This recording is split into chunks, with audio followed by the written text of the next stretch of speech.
I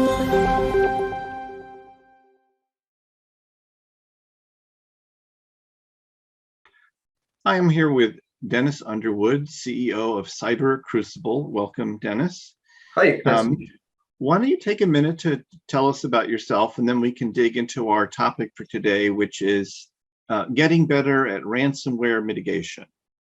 Yeah, so I've been doing threat hunting before I knew what that was, maybe 15 years ago.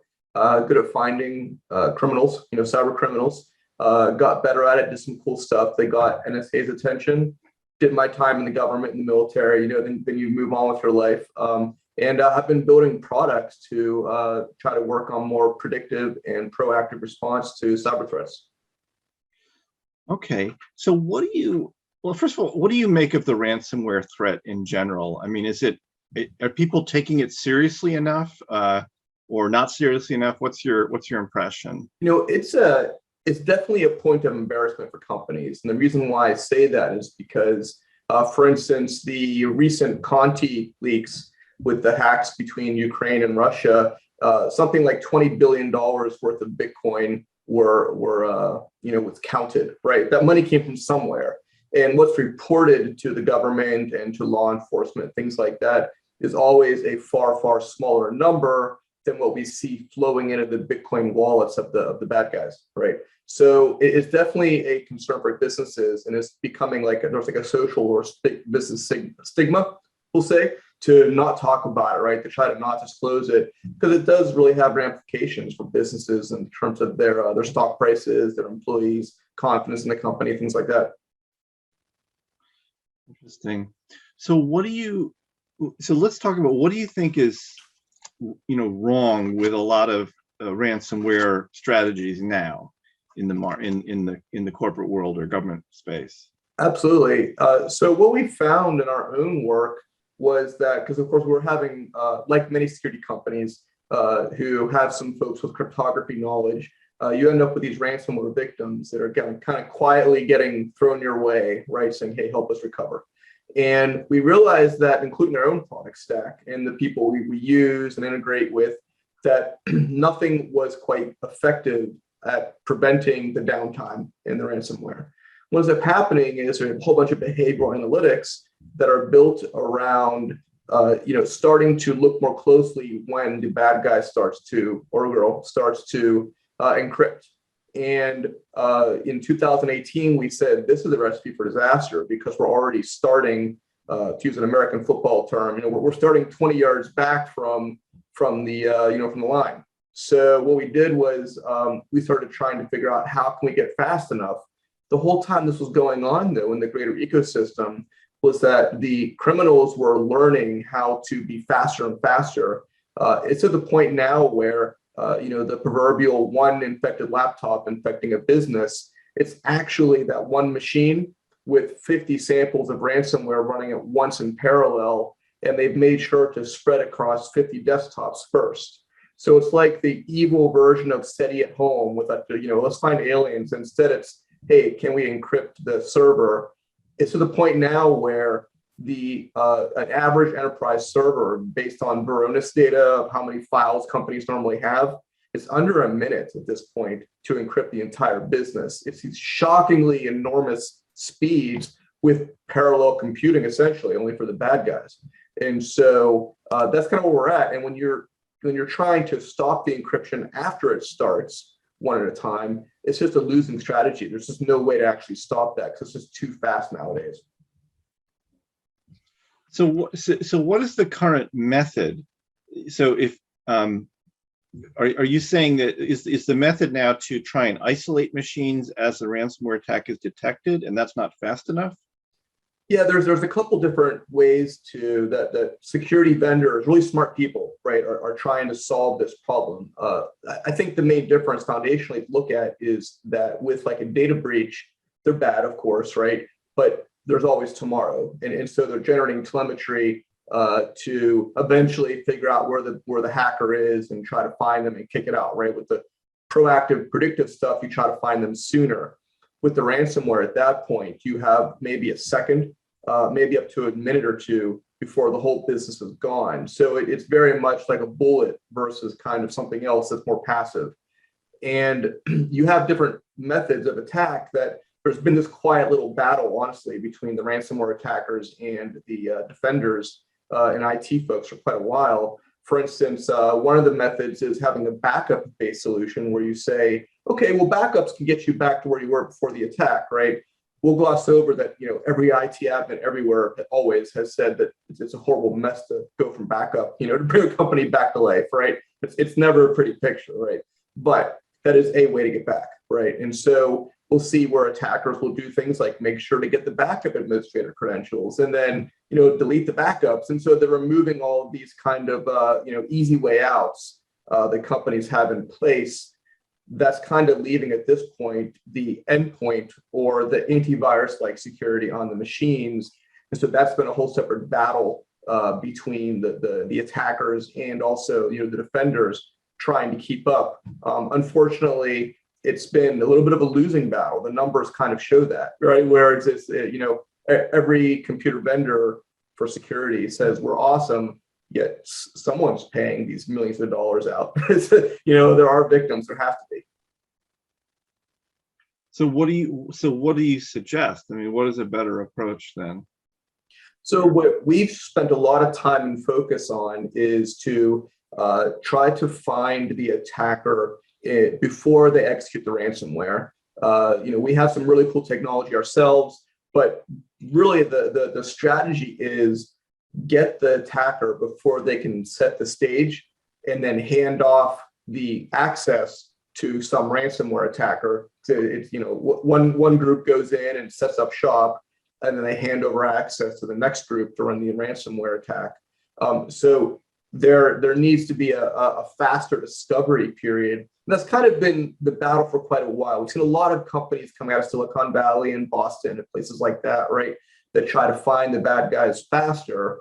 It was always like, oh, we missed that one. Oh, well. And it's not like the company went down, but now it raises the stakes, because when you miss it, then all of a sudden the payroll server's down on a Friday, HR doesn't know what to do, customers are not happy. So it definitely raises the bar in terms of, when you miss, you're really going to miss, lightning will strike.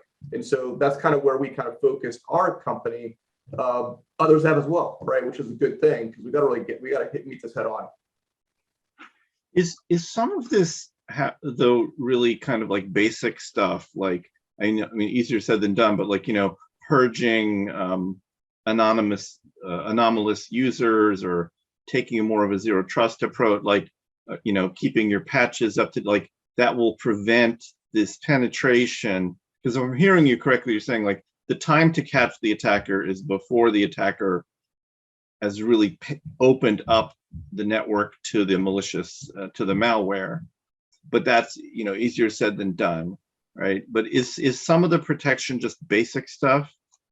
It is. I mean, what you find out is that in the ransomware and the criminal ecosystem, just like everything else, you have people that you maybe wouldn't go to, I don't know, like this shopping center, the lettuce is never fresh there, so not to go there. To use a totally non-cyber, reference. Right. And you kind of know which places to go for that higher quality, right? And so what's happening is that you have attackers that rely on you not having multi-factor authentication, or relying on maybe the passwords being in an old data dump from a previous hack, and the company never changed the passwords. Then you have more experienced and knowledgeable attackers who know how to bypass these mechanisms. Well, there's two parts here. The first is that a lot of effort has been spent on automating as much of the expertise as possible, because the attackers have the exact same scalability problem that we do on the defender side. There's never enough IT security people, or IT people for that matter, and so what's happening on their side, they're trying to automate out all of the top tier kind of behaviors, so that they can have someone making $5 an hour per, just facetiously, right, to be able to run these scripts. And it's amazing to see the automation there at play. what's interesting is that they'll automate a whole bunch of like, shutting off endpoint defenses, even firewalling off the SOC team, security teams. So they don't know what's going on, things like that. It's all automated and run by a less skilled person. What happens is that the more that you implement, the greater the chance that that little script that was written isn't perfect for that environment. Maybe it relies on you not having, micro segmentation, to use that buzzword, right? And then you have it, and now they have to call the manager, almost like you're buying a car and you got to call the sales manager over, right? And there's that guy has limited time, right? There's limited of them. And so he has to get involved to kind of adjust the script or whatever. And at that point, the low-level person might say, you know what, I got 10 more on the list, I'm just going to move on, right? And that's kind of what happens in many cases. So it's never really foolproof, but it does give you a leg up where it requires a more experienced attacker and more time and energy invested to get in there. And so tell me, so how does Cyber Crucible approach this? How does your solution work? Right. So what we did was first our company was almost entirely network based.